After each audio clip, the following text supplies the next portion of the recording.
Hello and good morning or good evening, wherever you're tuning in from. I'm excited to be hosting again our third webinar here at GlobalWonks.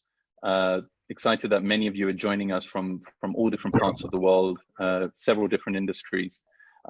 Before I go into presenting our speaker, let me just give you a few notes. We've been getting really good feedback from a large member of our constituency, talking about the value add of the webinar series, the different ways in which it's appealing to distinct sectors and audiences out there. And so I just want to reconfirm, for us, the purpose of this series is really to talk to our clients and our experts about how the pandemic is going to impact their specific industries, and really focus on how clients can both respond to the kind of effects that the pandemic will leave on the larger macroeconomic environment, but also there sectorally, and for our experts, how they can think about navigating their particular industries and careers during this crisis. And so, as much as some of the speakers that we're bringing to you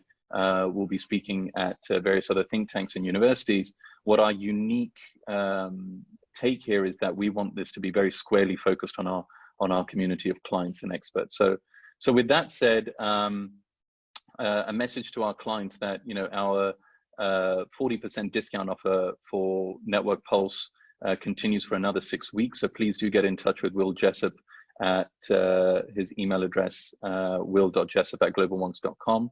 And for our experts, please use this webinar as an opportunity to ask as many questions as you would like. You can ask questions throughout the entire webinar through the Q&A tool that is available through Zoom, and looking forward to your questions at the end of the talk. So on to today's talk. So during the pre-COVID economic expansion, misallocation of assets have often looked like business as usual. Now, unfortunately, that is a significant problem. And so over the course of today's talk, we're delighted to be welcomed by Michael Moran, who will cover topics and questions such as how will a debt to GDP surge crimp defense spending in the US? And specifically, how does American state capacity, as it gets further anchored in this crisis, what decisions is Washington likely to make, especially in key geopolitical fora such as the Middle East and increasingly the Asia Pacific? And as we think about our clients and some of the interests of our experts, is the private sector and the corporate sector specifically equipped to remove itself from the dysfunctions of state capacity and continue on innovating and keeping the US ahead of the curve? And I think one very large question overhanging over this entire discussion is not just going to be about capacity and spending per se, but also how it relates to the moves that China is likely to make over the next 18 months and how its recovery emerges.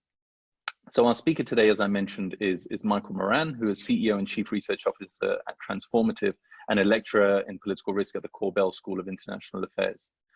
He is also a senior advisor to Links Global Intelligence and a member of the Communications Advisory Board at Human Rights Watch. His most recent focus has been technologies to bring safety, wellness, and transparency to previously inert assets like military barracks and hospitals.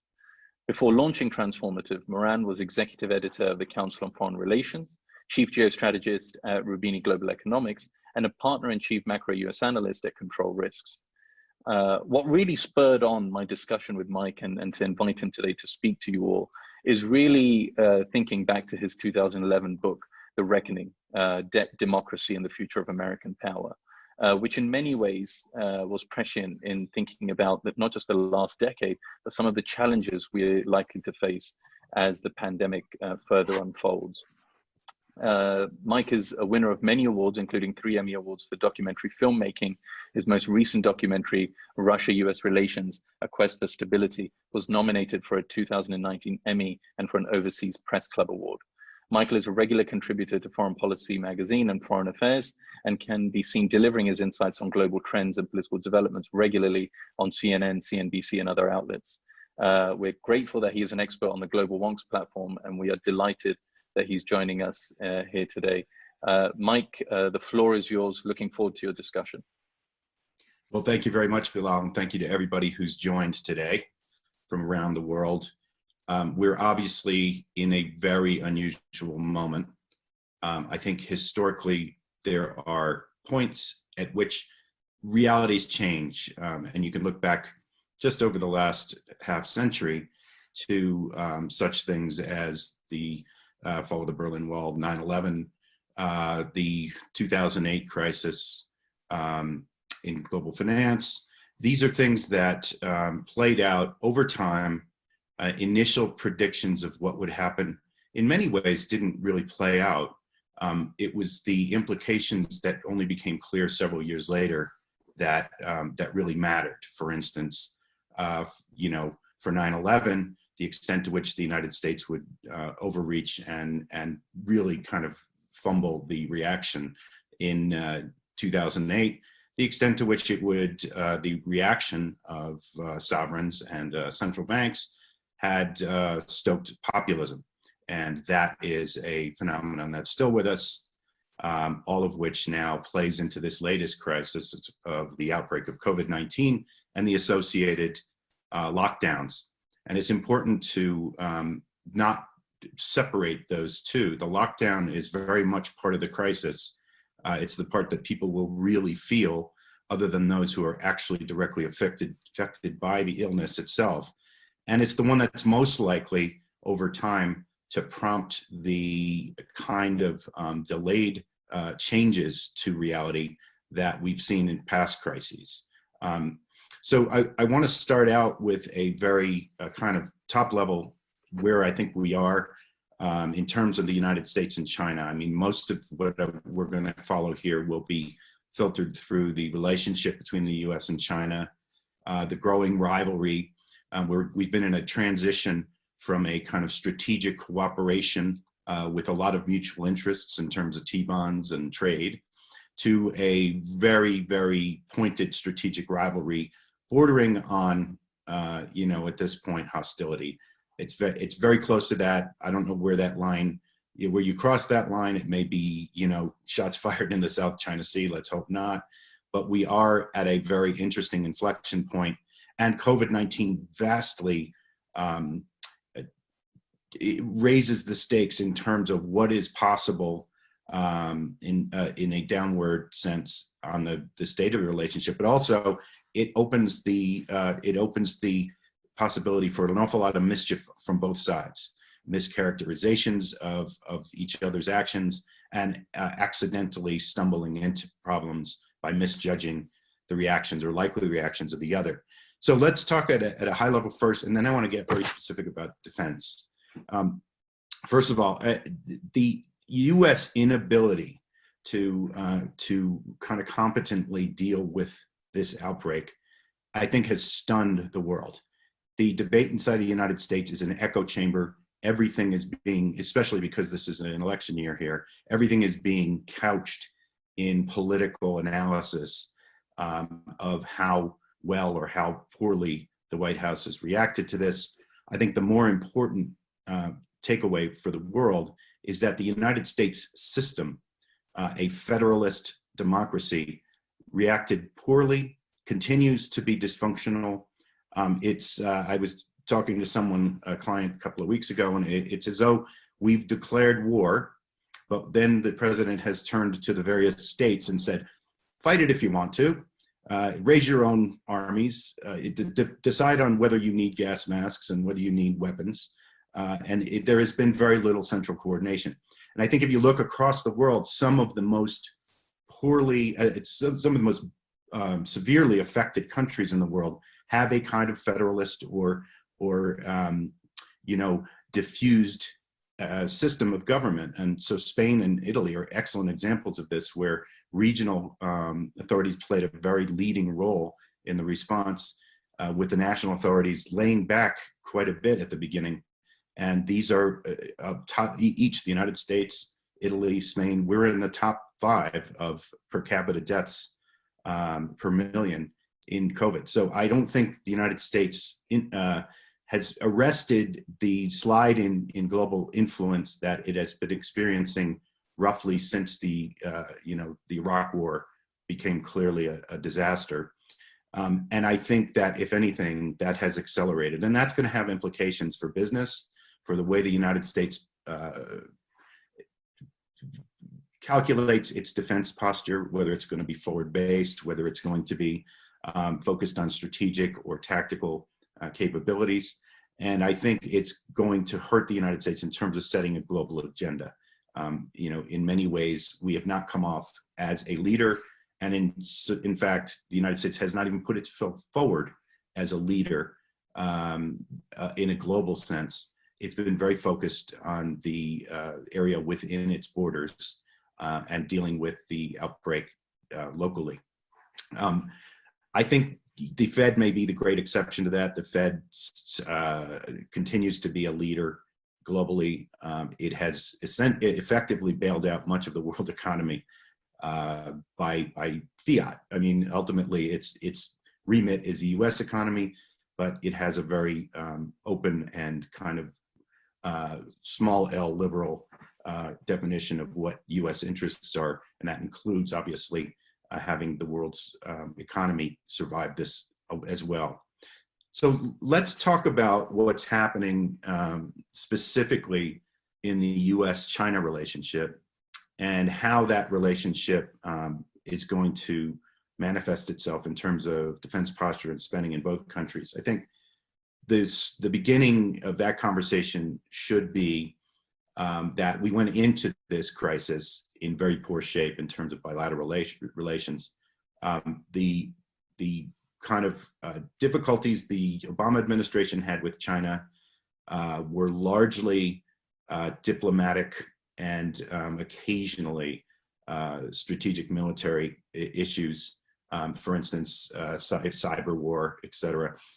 The Trump administration took office at a time when it became clear that even a Democrat, had Hillary won in 2016, that trade relations were going to become a major issue because of the upsurge in basically the populist backlash against the purest forms of globalization. I believe what you're seeing now, we've had now a full 3 years of the Trump administration's very,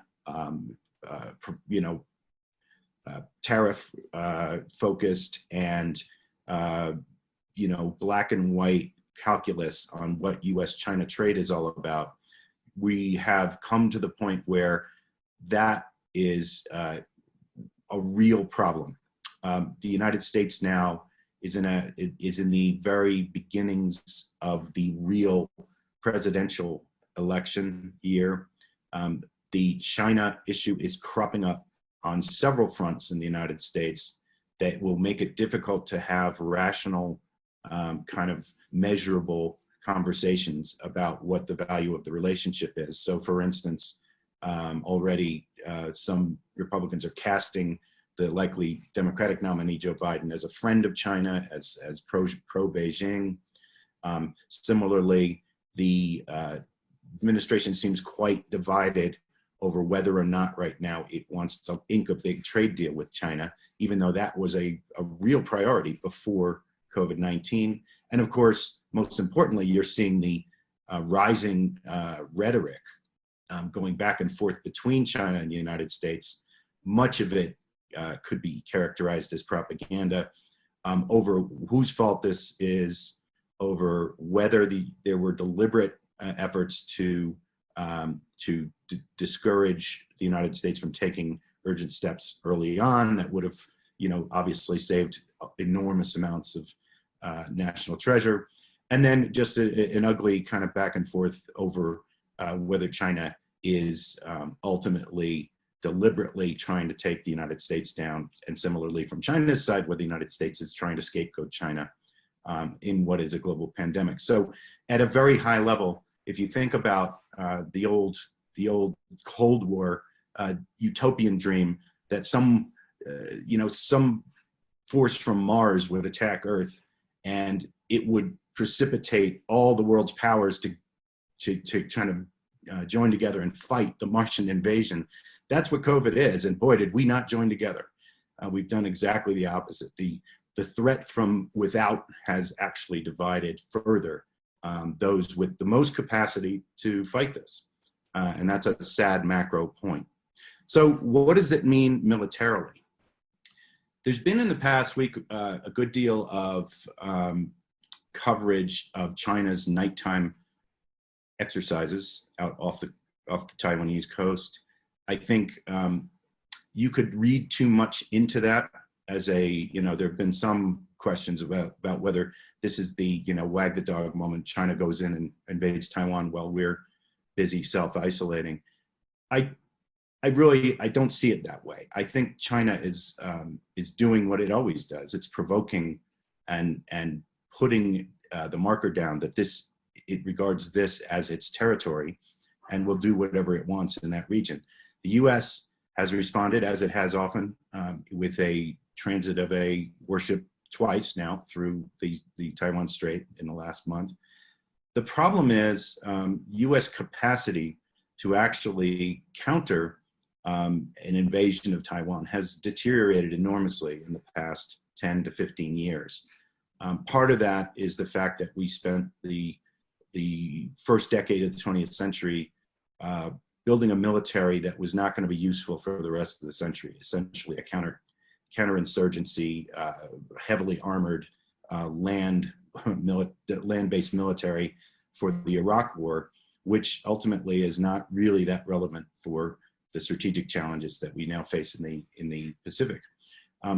The other problem, though, is that advances, as many of you will know, in the hypersonic missile realm, in certain aspects of submarine warfare, particularly very quiet diesel submarines, and in area denial capabilities on the part of the Chinese, and often fueled by developments in the Russian defense industry, have made the traditional concept of how the United States would respond to a crisis, either in Taiwan or in the South China Sea, look more and more obsolete and untenable.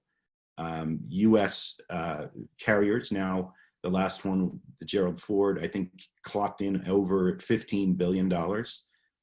Still not quite out through its trials yet, but ultimately that's an awfully expensive asset to be putting in the sights of hypersonic missiles and quiet diesel submarines, which have demonstrated the ability to sneak up on U.S. task forces. So to the extent that our response to any crisis like that is based on the carrier strike force, we're in some trouble.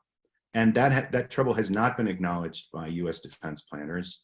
It has echoes of the post-World War I period when the battleship was the queen of the seas, and battleship commanders made sure it stayed that way right until Pearl Harbor proved that it was obsolete. I think that ultimately we are seeing a period which will require a transition to new weapons platforms, particularly in maritime warfare, but also in the air. And that is just not happening quickly enough. There are too many vested interests, both within the services in terms of an ideological sense and out there in industry. After all, these are very, very lucrative contracts, and they are not short-term contracts. You don't build an aircraft carrier in a year. It's a very long-term investment for any contractor to embark on the construction of these carriers. And the last thing they want to see is these contracts canceled, even if ultimately, strategically, that makes sense. I think from the Chinese side, we're also seeing this play out in a really interesting way. The Chinese, in some ways, the construction of their own aircraft carrier is really more of great power bling than anything strategically significant. It's as with U.S. carriers, it's highly vulnerable now in any serious battlefield environment. It has been dismissed as a target ship by the U.S. Navy for years. Maybe that's fair, but the reality is it is an indication of ambition, at least. The other question here for the Chinese is the extent to which they are now developing an almost formal alliance with Russia. Over the last 3 years in particular, we've seen new steps in that direction, both in the energy markets, China becoming a very important player with Russia in terms of Russian energy supplying its needs, but also now, and of course they were largely aligned in the Syria conflict, though China kept its head down mostly. But the sale of Su-35 fighters and S-400 missiles, and which I would imagine eventually turns into S-500 anti-aircraft missiles sold to China, is an indication that Russia is back as a top-line supplier of China's military. The pattern for the last 15 years or so has been that China would basically reverse engineer anything the Russians created and produce it domestically. But I thought I saw that Su-35 sale as a pretty significant milestone in seeing these two move more and more and more toward a formal alliance that is inevitably going to be counter to US interests. So how now does the US come out of the COVID crisis moment and readjust to the realities that COVID has brought to bear? I think the first thing we have to recognize is that, like most of the world's corporations, the United States and other countries will come out of COVID-19, whenever that is, whether it's autumn or next year, in a financially weakened position.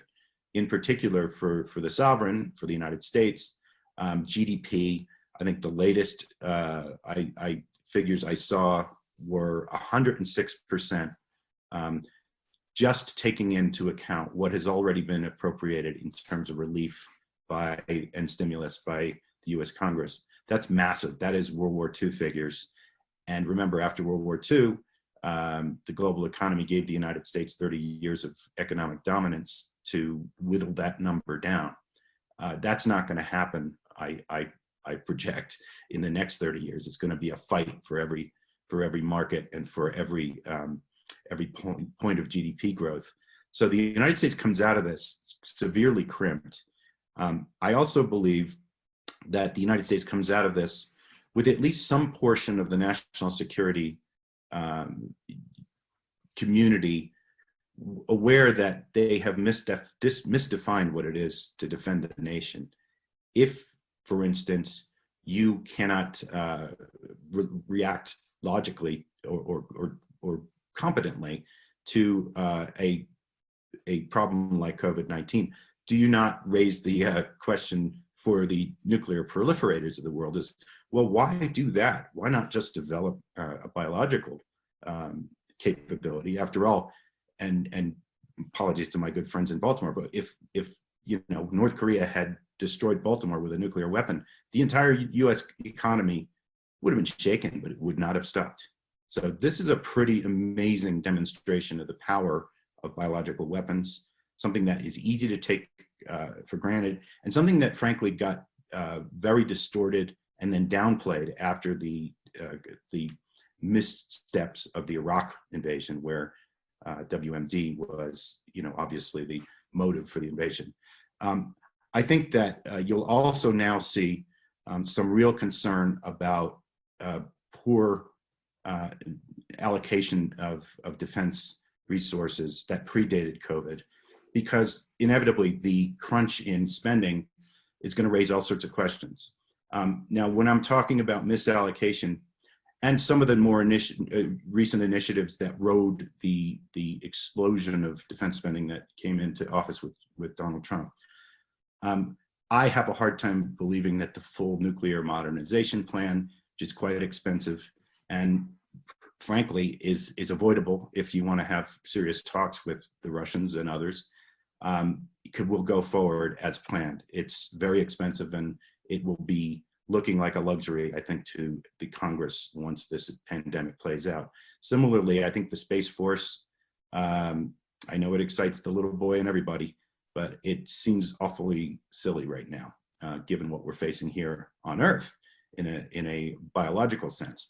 The other things I think that are at risk, again, I think there'll be another round of questioning over large warships. The Navy has obviously announced recently that it's going to retire the cruiser force on time rather than bring them in for expensive upgrades and life extension. That may be logical, but the bigger question is surface fleets generally. Are they becoming just impossible to protect and thus not that effective in the modern environment. The other pretty obvious thing is the extent to which the Army and its new tactical vehicles programs will survive. I think there's a real question about the Joint Light Tactical Vehicle. Similarly, for the Air Force, there are some serious questions about the value of stealth technology now. This may be the great stranded asset of the early 21st century in defense terms. There are radars now which can at least theoretically unmask a stealth weapon. I've tried to do some calculations on what the US has spent on stealth since the late Cold War. It comes somewhere in the neighborhood of $3 trillion. Similarly, you can add another $1 trillion of nuclear ballistic missile defense to that. All of these are programs that I hope will be scrutinized, frankly, and whose future viability is being challenged by changes in technology and changes in the nature of what we need to defend ourselves from. So I wanted to, before I drone on further, I wanted to leave it there. Hopefully I've been a slightly provocative speaker and Bilal can pull some more insight out of me.